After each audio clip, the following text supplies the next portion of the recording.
even if you like calculate it by today's inflation and whatever, $103 million in 2000 was $188 million in 2024. So it's still barely, much cheaper. Barely half of the budget of Red One. And that's where you got to start at. Like that's when we go back into conspiracy theory territory again, like with the Victor Salva video. Where does all the money go? Like, even if you pay every actor like $20 million, which they don't pay out. No. Maybe The Rock gets $20 million. Maybe Chris Evans gets like 50, because I don't think he can demand that much, because he was never. Not anymore. He was Captain America, but that's it. He was never Robert Downey Jr. or The Rock, you know. No, he was just Captain. He's still just America's ass. Yeah. That's it. Sorry, dude. So and like obviously it doesn't go to like sets or so. Well, a lot of it went into renting that big ass sports car. Sure. Yeah, let's say that cost $1 million. What about the other 349? Like, what the fuck? How can a movie cost that much? I mean, cost. I guess cameras and shit are more expensive these days. But I mean, but it's still it's so insane because it doesn't show up on screen. It's insane. It doesn't look like $350 million. Partially that, but it's just insane in general. Just imagine what all that money could do. Yes. Yeah, I mean, for so many people in the world. I don't know if we've talked about that here or if I've just talked about it in general. Like, if we've talked about it on Patreon, I don't know. If you take the budget of one of these movies, one of the Marvel movies or Red One, you could feed like a starving African country for like 10 years. They would live well for 10 years. You could use that budget to probably buy off the fucking dictators and get rid of them if you wanted to. It's so weird. It's so what's the word? Sad is what it is. Yeah, that too. Yeah, that's not the word I'm looking for, but yes, it is. Shady? Yeah, I guess. I can't even think of it in Swedish now, so fucking... It's just so fucking weird. But then also you say like, well, yeah, everything is more expensive now. Yeah, of course everything's more expensive. Of course. But still, that amount of money is enormous. It's just astronomical. It's fucking insane. Yeah. And also, we talked about this in the last episode, or if it was the last Patreon, I don't remember. We still have movies like Oppenheimer that looks much better, and it cost not even a third to make. If we want to be very specific, then Oppenheimer versus Red One, because, he mentioned that fucking inspiration or whatever. Like, come on. Yeah. There's no valid reason to spend that kind of money. Yeah. Unless you're making a movie that looks 10 times better than Oppenheimer. Then they should have built the North Pole for real or something. Then I could understand it. But no, it's all CGI. Yeah. Kind of gross CGI. They should have grown these super snowmen and made them in a lab or something. Yeah. You need to include curing cancer if you're doing this kind of spending this kind of money on a movie. No, I mean, even with bloated cost for everything, it just does not make sense. It doesn't add up. They're paying themselves too much money. Like, all the producers are taking millions of dollars. Which is kind of weird too, in my opinion, because aren't the producers part of the people who just bring the money to the project? Yeah. They bring that much money. So why are they getting money out of it? Well, because, return on investment, basically. That's what a producer does. They should be paid after. Yeah, no, because they can take a chunk out of the movie they made, the movie they amassed to make the movie.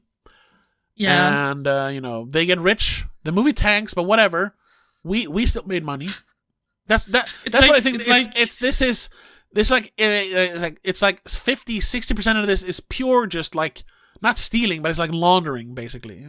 Yeah, because it feels like they're just they're just paying themselves out of their own pocket somehow, but it makes it look better, and I guess they make money out of it somehow through taxes. The studio puts up the money. The producers work for the studios. They say, well, to produce this movie, to bring in all the right people and everything, I want $10 million. Yeah, but it's the same way I feel like with regular ass managers and bosses when they give themselves the biggest bonus. I'm like, but dude, you're in charge of the money. Your money, and you're giving it to yourself instead of your employees. That's weird. And even like you said, like if you make a lot of profit, then of course you can give yourself a good big bonus. Obviously, that's where you get the bonus. That's where you take the money from as a producer, in my opinion. Yeah, they pay themselves before the movie's even out. Yeah. Or maybe they don't, and all these producers are now millions of dollars in debt, and they're gonna like throw themselves out of windows. I don't know. This is gonna sound terrible, but I kind of hope that's more of the case. Not throwing themselves out of the windows, but like they actually lose money. Yeah. Yeah, because but that's the thing. If that was the case, we wouldn't have had these kinds of movies anymore. No. They would have understood it earlier and stopped. It really feels like that, but I mean, I was looking at. Did I remember? No, here. Like, remember a few years ago when it felt like every movie made $1 billion? Yeah. This year, 2 movies made $1 billion. That's still an insane amount of money. And I mean, the next one made just under $1 billion, so still. But it is obviously going down. Of course, both of those were Disney, though. It was Inside Out 2, which made $1.7 billion. Inside Out 2? A movie that should not even exist, in my opinion. I haven't seen it. No, me neither. I don't care. I love the first one. I have no interest in seeing the second one. It feels derivative. Like, why? It's the same thing again, but now she's a teenager. Yeah, so now she has more emotions. Yeah. But she was like 12 in the last movie. Yeah, but this still takes place 5 years later. I don't know. So now she's like 15, 17. Yeah. And then, of course, Deadpool and Wolverine did 1.3. Yeah. This is kind of sad. Despicable Me 4 made $967 million. There's a fourth? Yeah. And then there's a big jump down, though, to $709 million only for Dune Part 2. And then there's a big jump. Holy shit. Yeah. Now that's a movie that looks expensive. Yes. What did that cost? I promise you, that one didn't cost... No, that might be expensive, actually. Hold on, let me see. It's probably expensive, but if we're going by quality, it should be twice as expensive as Red 1 was. Yeah. But it's not gonna be. $190 million. So, yeah, half of Red 1. And that's within the same year. Yes. So it's not like it's fucking inflation or whatever. No. This is same dollars as Red 1 dollars. That is insane. I mean, that's still a lot of money, but like you said, that looks expensive. Yeah, exactly. There's a reason for that kind of money. Yeah. Oh, I'm just upset. Then there's this is insane, and that shows why they keep making those garbage movies. Godzilla x Kong made $568 million. I haven't even seen that one because it looked so dumb. I tried to watch. I was kind of out of it with. Is that the one I tried to watch? The last one before that was Godzilla versus Kong. Which was the one where Godzilla meets the other apes in Inside Earth? That is X Kong. That came out this year. Yeah, That's when you have the big bad red ape. Terrible. Yeah, okay. Terrible movie. Expected. Oh, I didn't finish it. It was awful. It starts off with King Kong having a fucking toothache. And he has to come to the human surface to get his tooth replaced. That is the dumbest thing I've ever seen. So bad. It's sorry. Yeah. Absolutely idiotic. Okay. I'm glad I didn't watch. And then I didn't even watch it on. Don't even try. It's just dumb. It's just dumb. After that, it's Kung Fu Panda 4. I guess this is why we're doing this episode now. Because we're nearing the end of the year, but... But I mean, this is also... I just want to remember, these are all movies that made more money than Red 1 and Gladiator 2. You have Kung Fu Panda, $548 million. Then there's a bunch of... Number 4? Yeah. Oh, yeah, number 4. Then there's a bunch of Chinese movies. Of course, they made a lot of money. Sure. YOLO, Successor, Pegasus 2. I have no idea. Now this I'm kind of happy for. Beetlejuice made $450 million in the box office. Damn. Now that was one of those movies I thought this is gonna tank because nobody cares about a 30-year-old movie now, do they? I mean, yeah. Somehow that nostalgia worked though. A lot of people talk about it. Yeah, I know, and I'm happy because I know some people didn't like it. We liked it. I really liked it. In the comedy section, it's probably one of my favorites of the year because I don't watch a lot of comedies. Yeah. Just want to see what the budget of that was. For me, it's a nominee for Spoiler Awards. Jesus Christ, though. For the comedy. Sure, this one had a lot of effects and stuff, like physical effects, but this cost $100 million. It doesn't look... That's not too bad. It's not too bad, but still, that's a lot of money for Beetlejuice. It is a lot of money for Beetlejuice, but I'm assuming there's a lot of actual sets as well. Sure, to be honest. Like all of the underworld or the... What's it called? Afterlife. A lot of it's probably sets. Yes, it is, obviously, but, I don't know. Like even that crooked fucking hallway that they ran through 3 times. Yeah, no movie should cost more than $100 million. No. Okay, Dune 2 did, but like I said, you can see the money on screen. Anyway, after that, it's Venom, Last Dance. Once again, I'm not particularly fond of those movies. I've only seen the first one. It was fine. But I'm glad those movies are making money, because at least those movies are having fun. They're like poking fun at Marvel movies or, superhero movies. Yeah.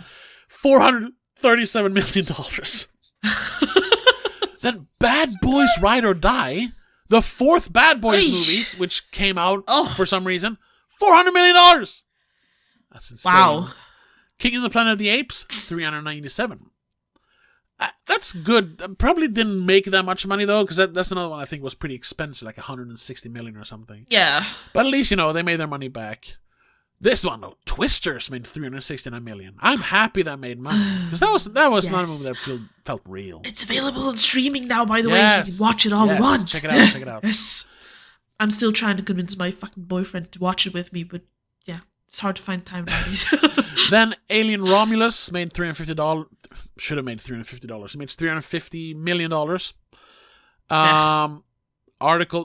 Then here we talked a little bit about how the box office is very different now than it was in the 90s, where, the second biggest movie of the year was Mrs. Doubtfire.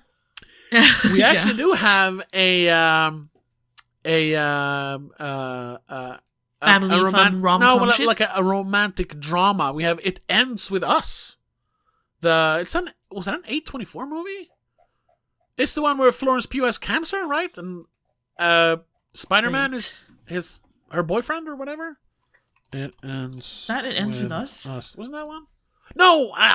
It's the Blake Lively movie, which people said she was promoting domestic abuse. Oh, yeah. But the reason that one made money is because people would have hate-watched it, probably. But the book is popular as well, right? Yeah, the book is pop. But I haven't watched it. I haven't read the books, but I can tell you why it became popular. It's the controversy. Yeah, mainly. When I heard that one is it's about a even the book is controversy. It's about domestic abuse. Oh, that's what it's about. Okay, it is about domestic abuse. Oh, okay. I thought that is the entire thing. The main character. Okay. No. The main character is making her way out of a domestic relationship and trying to start a new one. Abusive neurosurgery. And it's about the psychology of it, basically, like how a person handles that. But then they throw in weird romance tropes and flowers, and I don't really know exactly, but it's kind of strange. But isn't the story that she ultimately leaves him because he is... She does. It is happy ending, but there's also But how is... a lot of it in it. How is that promoting? I don't understand. I think it's because they sold it as a romantic romance movie. No. When it shouldn't... Yes, they sold it as a romance movie. Should be sold more movie. as a drama about domestic abuse, I suppose. Yeah, and it was the fact that people immediately went, well, hold up. You're promoting it in 2 different ways, because first of all, there was an issue between the director and he plays one of the characters. He plays the domestic abuse person. Oh, that's weird. and Blake Lively. There was something happened. They didn't like each other eventually, it seemed, because they'd stopped promoting the movie together. And in every single one of his interviews and promotional whatever, he mentioned the whole domestic abuse. He always cited some sort of source where they can go and get help if you're in that kind of situation. He talked about how this is important to showcase that you can make it out of that kind of thing. While Blake Lively went, grab your girlfriends, put on your florals, and go watch this movie. Completely ignoring the fact that it is a very dark subject that is something you need to be kind of careful with. Yeah. Especially today. Sure. Like, this day and age where the internet exists and you know how people get butthurt kind of easily. But isn't it also that she finds real love in the end? I don't know if that's... Because obviously they're selling this like a bookstagram thing. Like... Because this is obviously a book that like too. all the girls were like, oh my god, it's so fucking wonderful. So you gotta sell it that even if a book is a little bit darker than that, you still gotta pander to that crowd, which is, you know, grab your mimosas and read a saucy book with me. Yeah, but the thing is that you're also putting the name Colleen Hoover on it, which is the author, and a lot of her books are very problematic. Oh, okay. Oh, wait. Are they problematic or are they actually problematic? No. There's incest, there's more abuse, there's the one that people are like mostly mad about for some reason is a very distasteful joke about a child and his private parts. Ew! Okay. Which also, I mean, karma, I guess, because the parents who make that joke die in a car crash like 2 seconds later. The kid survives for some reason. Okay, weird. But like, yeah, there's a lot of like, it's kind of uncomfortable to read a lot of it because it's romanticizing incest a lot of times. Ew. What? Yeah. Okay. I've read one of her books, which is the only one which is more of like a murder mystery kind of thing. And even that one has some scenes that are just like, what the fuck is this? Okay. But she's still popular. Where she's... because humans are weird and like strange stuff and like want to read about this you know, taboo things because they can't really do it in real life, I guess. Oh, but not incest. Some of it. No, but some of it is. And some of it just look past. Some people just look past the fact that it's incest and just go, oh, but she describes the romance so well and I just don't care that they're siblings. Yeah, obviously. Sure. And but, I mean... they're still siblings, and why would you choose to write them as siblings? I haven't read those kind of books, but I've heard excerpts from those like books that became famous on TikTok. There's one Spice, you mean? Yeah, there's one specifically. This is through Meat Canyon or Papa Meat on YouTube. He really got stuck on one specific, so he's brought it up several times. There's a movie called Breaking the Ice, which is about like a girl hockey team or something. Probably one of those. Yeah, I was about to say that's probably one of those hockey romance books. And she like falls in love with another hockey player, a guy hockey player, if it's the coach or something. And there's like super like it's basically like porn. And it's like it's just moms reading smut. Well, yeah. Yeah, but it's not even like It's tastefully written. Like, fucking grabs her by the pussy and shoves the cock in her, and she's like, fucking Jesus Christ. Okay. Not really like that, but almost. Because I've never read one. I've read some smutty books, but Fourth they're not Wing that. is on that list. I don't remember that being in there though. Hold on. Did I read like an edited version? I don't know. I don't remember any like graphic sex scenes in that. Like, sure, he throws her on a table and they make love, and he's like ravishing one her. of the lighter ones. Yeah, but that's the word they're using, like ravishing or like we're having sex. It's not genital words. I don't even like saying those words. I'm prude in that sense, I guess. I can't find it. It's so funny when he reads those parts. It's like, oh my god. Or maybe I was just too immersed in the story and I just didn't clock it. I don't know. Anyway, we're so off track by now. And we've gone on for so long. Yeah, I know. But back to. Let me just read quickly until we get to. I can't even. Well, oh yeah. Oh, perfect. Red One and Gladiator are just next to each other. Oh. on the list of movie. You mean Gladiator 2? Sorry. Where it ends with us. Then it's another Chinese movie, Article 20. The Wild Robot made $309 million. Boonie Bears Time Twist, another Chinese one. A Quiet Place Day One made $260 million. That's good. The Garfield movie, I thought that was going to bomb, made $254 million. Joker. I didn't realize there was a Garfield. Joker. They said it was Fully They said it was going to bomb. I mean, it only made $206 million, but I think that's enough for it to break even at least. Because that was another one. They gave him so much money to make the movie. No, they gave him like $100 million. Yeah, and he didn't even want to make the movie. Anyway, then you have Ghostbusters: Frozen Empire. Did you even know they made that one? No. Well, yeah, that one I knew they made because we saw that trailer so many times, and we just went, yeah. I'm not watching it. I'm not watching it. Then another Chinese called A Place Called Silence. I don't know what that is. If made $184 million. The Imaginary Friends movie, directed by John Krasinski. That looked like a Netflix movie. The Fall Guy. Did we watch that? No, you didn't watch that. The Fall Guy. No. Right, that one. Bombed, but it still made $180 million. The Bob Marley movie made $176 million. Street 2? This year? I don't know what that is. Street 2? I don't even know what Street 1 is. Because it has a domestic box office. I was saying, is it a Bollywood movie? Maybe it's like a Asian movie. Whatever. Whatever. Transformers 1. Long Legs is on the list for 125. We talked about that.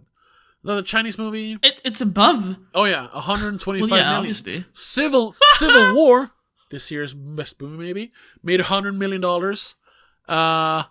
Oh my god. Mean Girls made $104 million. Jesus Christ. Well, it drew a crowd, obviously. Listen to this.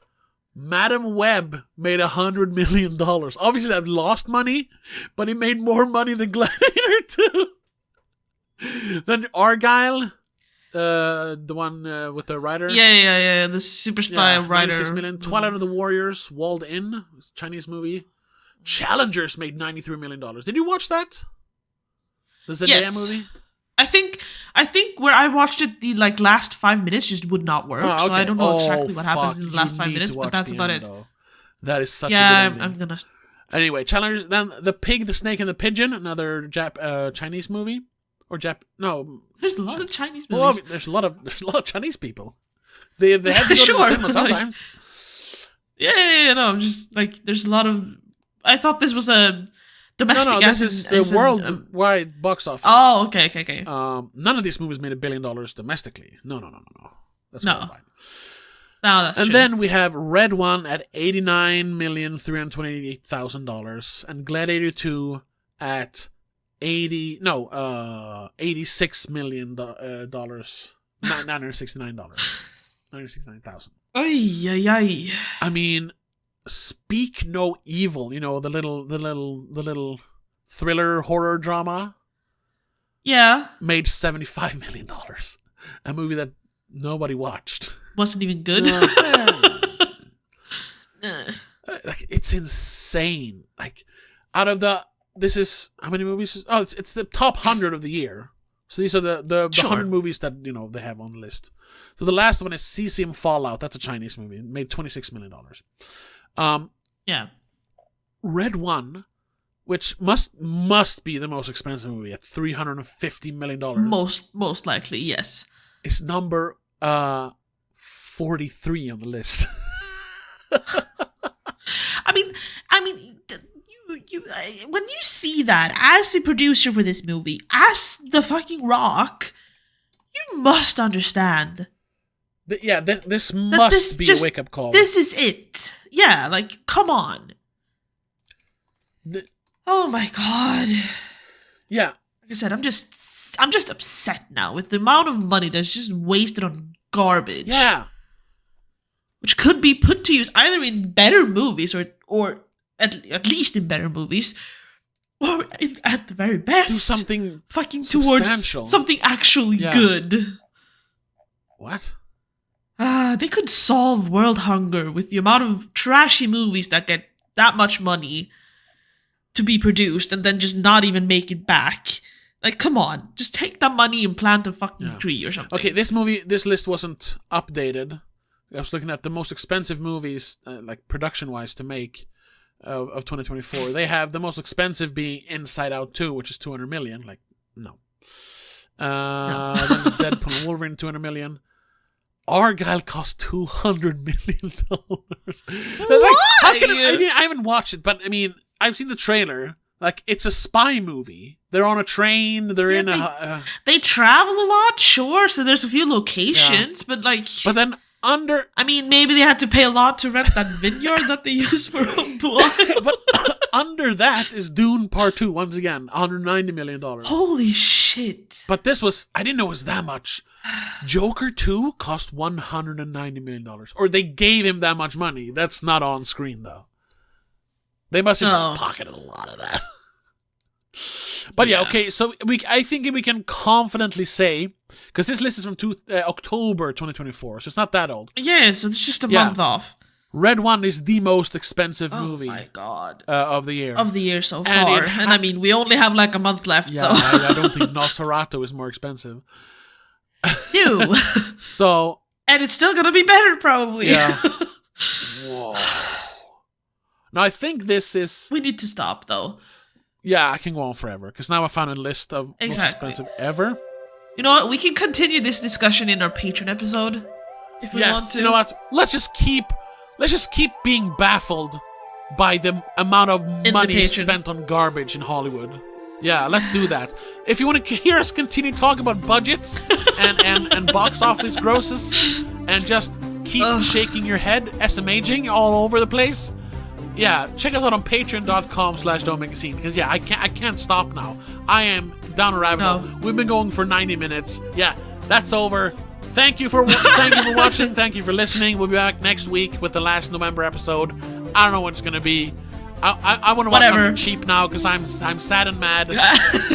See you next week. But until then, have a good one. Bye. Jesus Christ. The Spoilercast is part of Please Don't Make a Scene. It's hosted by Tobias Vedén and Rebecca Vedén. Produced and directed by Tobias Vedén. Executive producer is Annika Vedén. I also want to give a big shout out to all our patrons. Mom and Mac, Laura Kinney, Daniel Delgaiso, Christopher Belen, Mom, Dad, Zeke85, and Jacob.